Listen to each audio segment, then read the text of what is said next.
Welcome na apresentação de Boletim de Tempo.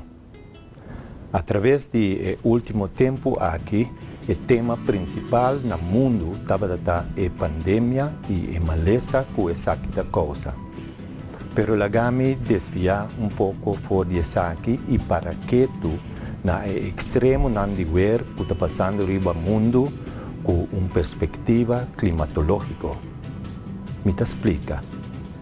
Mundo completo por maior está cobrir para a mão e menos coisa aqui para território.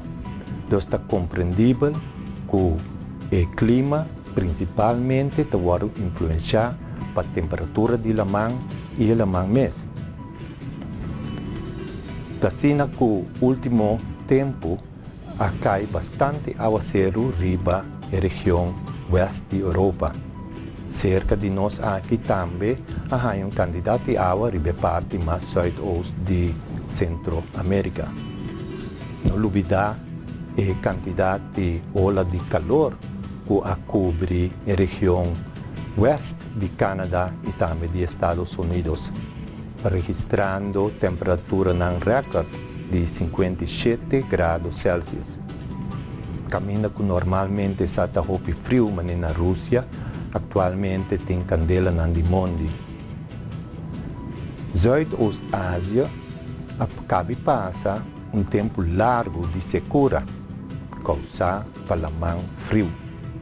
E mesmo a mão aqui, agora que está calor, o que está generando tifão pisar, que está fazendo dano na região aqui. Principalmente, essa aqui está devido no cambio de clima.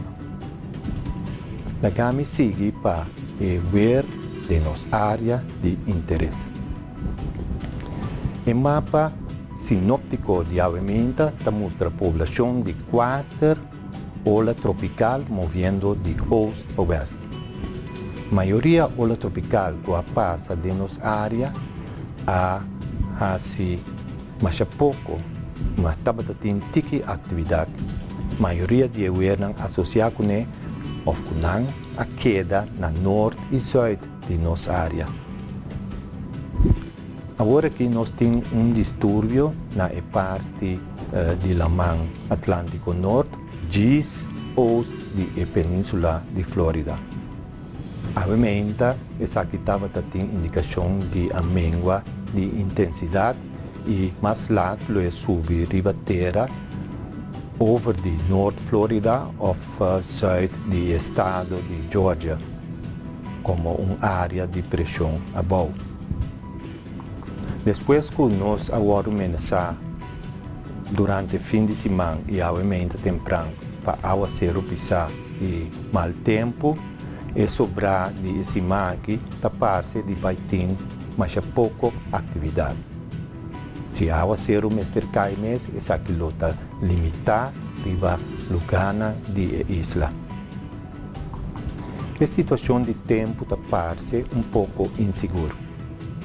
O que sim está seguro, que nós vai acercar e 2 lunas de mais calor.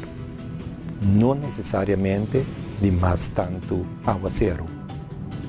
Meu conselho está para beber suficiente água e queda safe.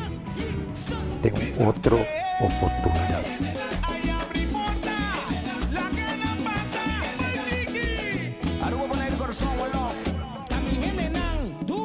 Rincón Boys, Cheon.